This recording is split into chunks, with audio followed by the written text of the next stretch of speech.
Welcome back. This week we're talking about episode 4 of American Horror Story Coven. I hope you all had an enjoyable Halloween this year and that at least some of your dignity is still intact. The way I see it, any Halloween where you don't get shot in the head by someone you met in an online dating site is a good one in my book. So, without further interruption, let's start the review.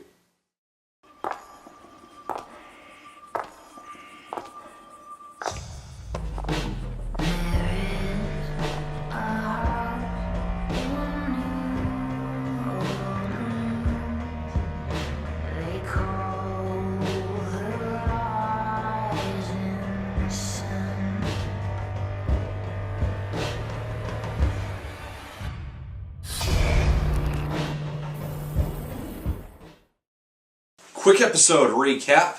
Curse of the Cannibal f***ing Confederates. Queenie died, but she got better. From now on, we handle everything internally. Marie Laveau obviously never saw the end of 7. Zoe turned her back for a moment and Kyle ran off. Hank got a bit more interesting. I was a monster. Myrtle and the council arrived to investigate Madison's disappearance. If she's dead, it's probably because she got wasted and offered the Grim Reaper a hand job or something. Young Myrtle's plan to expose Fiona was foiled. I enchanted his tongue so it's incapable of speaking a lie. Spaulding added a new doll to his collection. You're being morbid. Okay, Madison's not dead. And why can't I hear her? Cordelia got something thrown in her face. And Marie unleashed her zombie horde on the Academy.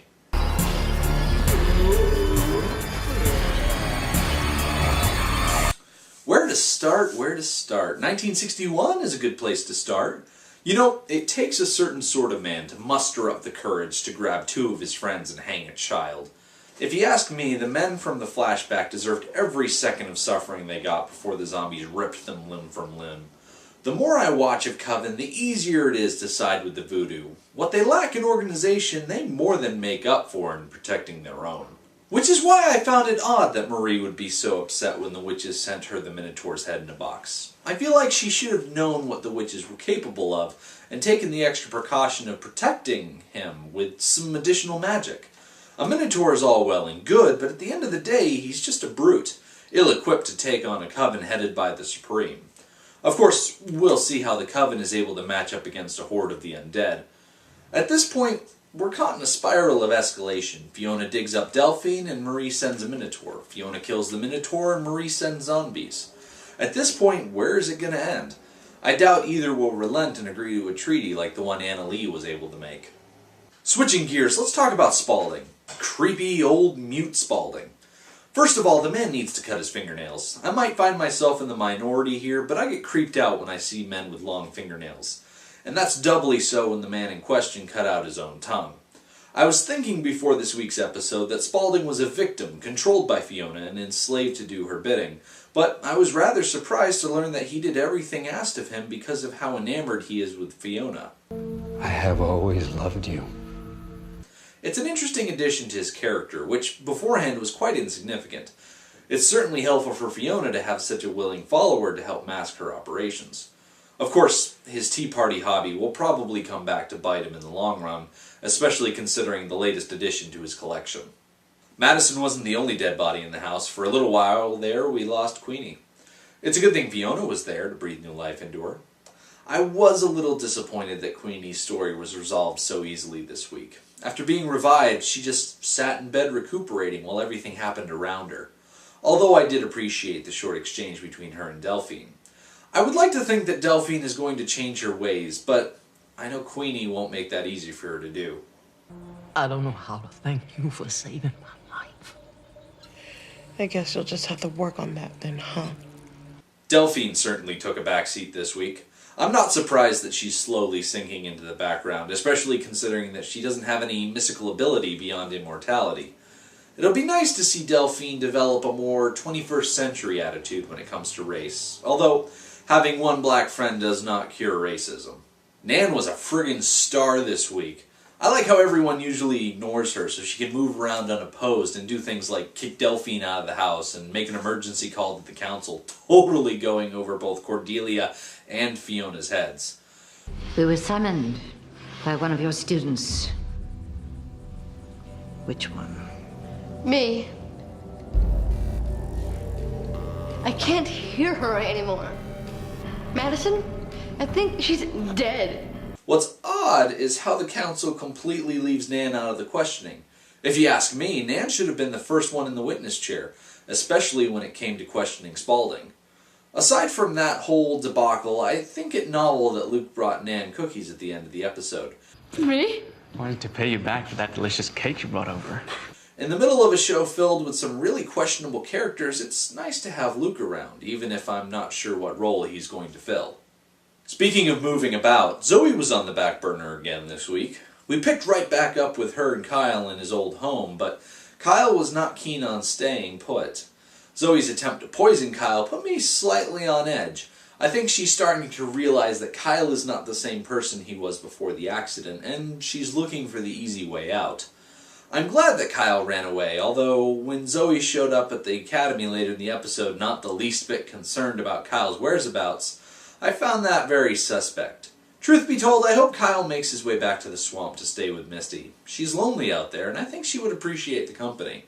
I know I've said before that I don't care about Cordelia and Hank, but that was way before Hank cheated on Cordelia and then shot a woman in the head. The crazy part is that Cordelia had no idea what he was up to, so there's a solid chance that he just likes to get his rocks off and then pop ladies in the brain. Maybe it has to do with the fact that it was Halloween and it was showing who he truly was, but I'm sure that if Cordelia finds out, she will not be happy with him. Speaking of Cordelia, she got drunk and somebody threw acid or holy water or something in her face. It's a dramatic thing to happen, sure, but I still don't care what happens to her. Frances Conroy was back in a big way this week as the brightly-haired chair of the council. The scenes where Myrtle was conducting her investigations were quite good once I was able to ignore the bright red, high-fashion hobo gloves that she was wearing. Myrtle is an interesting character for Conroy. She was excellent as Moira in Season 1, but her role in Season 2 was nearly non-existent. I think Myrtle strikes a good balance at being both fabulous, but at the same time disconnected from the main goings-on at the Academy. The flashbacks were certainly appreciated for someone like me looking for some extra background. Though, it's hard to say at this point how long she'll be sticking around. Last but not least, we have Fiona, who's looking quite spry after slitting Madison's throat. Miss Fiona, you look younger? I was gonna say beautiful. Fiona owned this episode. She dispatched the Minotaur while wearing high heels, she brought Queenie back to life, and she even dodged a murder conviction. I know Cordelia said that Madison couldn't be the next Supreme because of a heart murmur, but you have to admit that without Madison around, Fiona has a pep in her step. Even so, you have to wonder who is the true heiress to the supremacy. Definitely not Cordelia. Maybe a young witch we haven't met yet. The previous seasons ran 12 and 13 episodes each, so we're only a quarter of the way through the story so far. I'm definitely looking forward to how Fiona is going to respond to Cordelia's attack, as well as the assault on the Academy.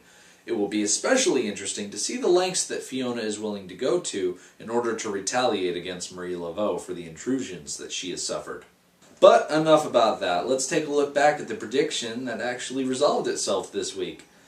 Now, we did indeed see the council arrive in order to lay down the law, which kind of covers two previous predictions. Even if those guesses weren't really spot on, I'll cross them off the list anyway, because, you know, it's my show. I can do that. In the coming weeks, I think we'll see some interesting developments. You can be sure that Joan Ramsey is not going to be none too pleased about her son being attacked by zombies. I think Kyle is going to wander back to Misty Day. We need more Stevie Nicks in these episodes. I'm pretty sure we'll see another girl emerge as a potential Supreme before too long, either within the Academy or from somewhere else. Finally, I think Cordelia is going to get a crazy face scar that makes her look a lot more interesting than she really is. I had a lot of fun with episode 4. Spaulding was super creepy, Myrtle was stupendous, and Jessica Lange delivered another powerhouse portrayal. On the other side of that same coin, I really liked Angela Bassett. She got angry a lot this week, and it was so cool to see her really let loose and teach people the lesson that you don't mess with the Voodoo Queen of New Orleans. I mentioned it before, but I want to reiterate that this episode needed more Misty Day. The soundtrack just isn't the same when she's not around. Next week, things heat up with Episode 5, Burn Witch Burn. It's sure to be the perfect setup for me to incorporate some Monty Python references into my review. As always, please comment below to keep the conversation going, subscribe to my channel for more of these weekly reviews of American Horror Story Coven, and follow me on Twitter to see what I have to say during each episode. So until next week, I'm Rick D, and thank you for watching.